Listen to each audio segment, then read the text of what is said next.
And hello, YouTube, and welcome back to another episode of The Zone TV Movie Entertainment. With me, your host Jonathan, once again bringing you my thoughts and movie review for the brand new Fast and Furious film, Fast X, Fast and Furious 10, whatever you want to call it, starring Vin Diesel and everybody else that we all know and love. Okay, so Fast X, you know, I really like the last one to a point. However, the movie, in my opinion, of number 9 had some moments where it got a little too ridiculous. And I kind of was hoping that we kind of got to dull down a little bit in this one. And we do. And I was so grateful for it. So in this movie, we have Vin Diesel and the team. They're just trying to live life. They got to, they still worry about Cypher maybe one day trying to come after them.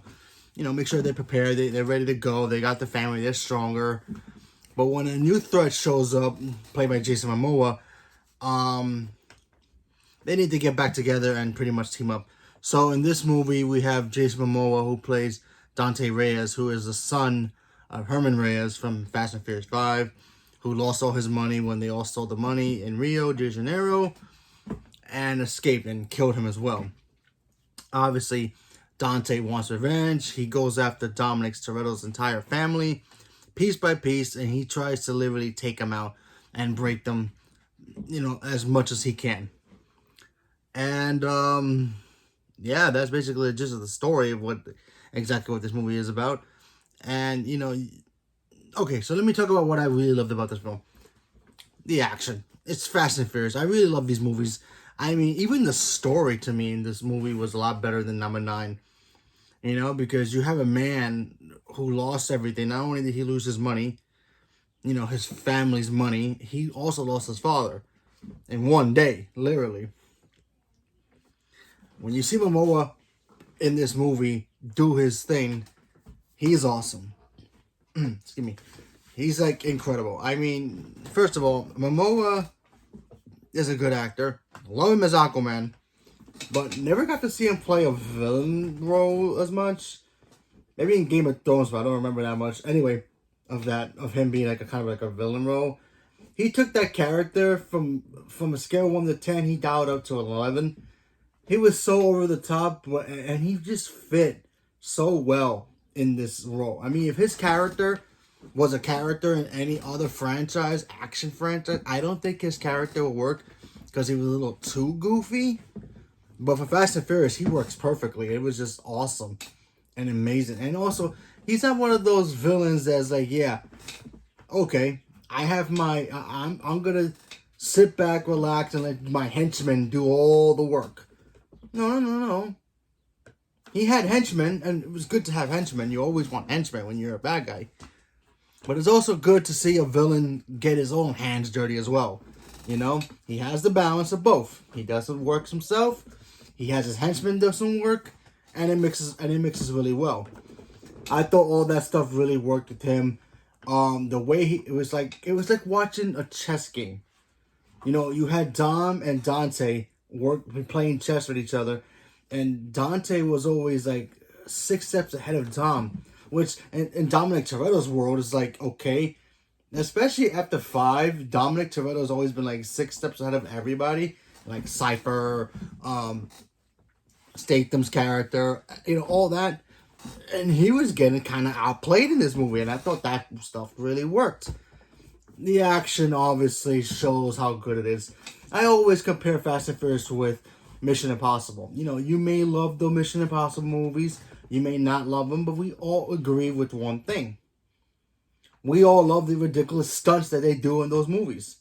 Like, come on. When we go see Mission Impossible, are we really going there to see Tom Cruise really kick butt? I mean, most people are. I am. But we also there to see what stunt is he going to do in his new Mission Impossible film.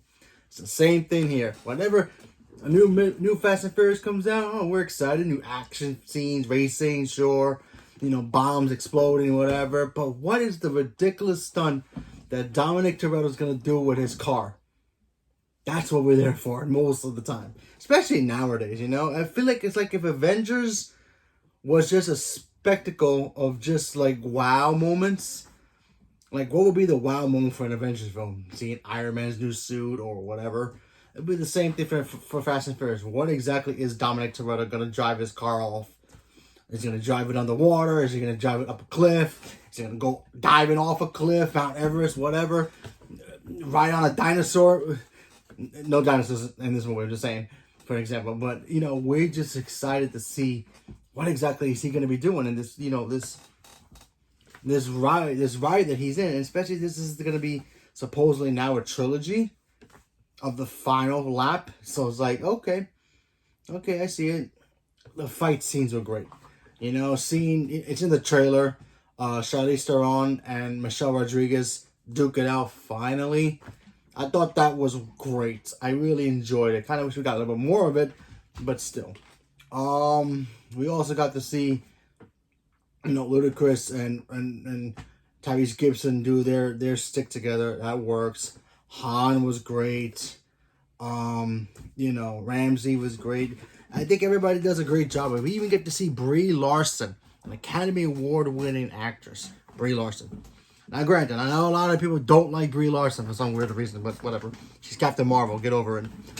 Anyway, she was great. I enjoyed her. Kind of wish we got a little bit more from her, but I'm pretty sure she was probably a little busy filming the Marvels to do back and forth, so I understand why she didn't have that much screen time, but what can you do? Maybe the next one, if she comes back, we'll see.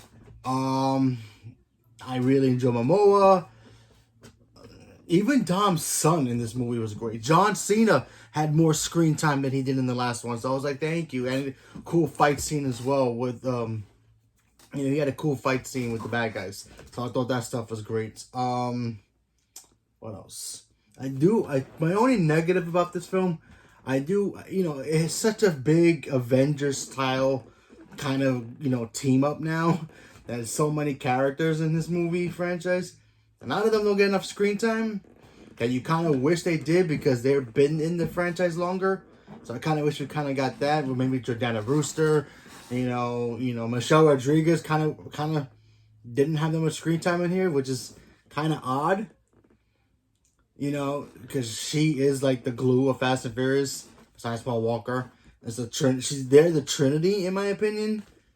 I mean, if you want to add four of them, is Dom, Brian, Letty, and Mia. They're the four, obviously, but we're down to just two now, or just one now, where it's just Dom. I mean, not that it's a bad thing, but it's like, but where's the women in this movie, you know?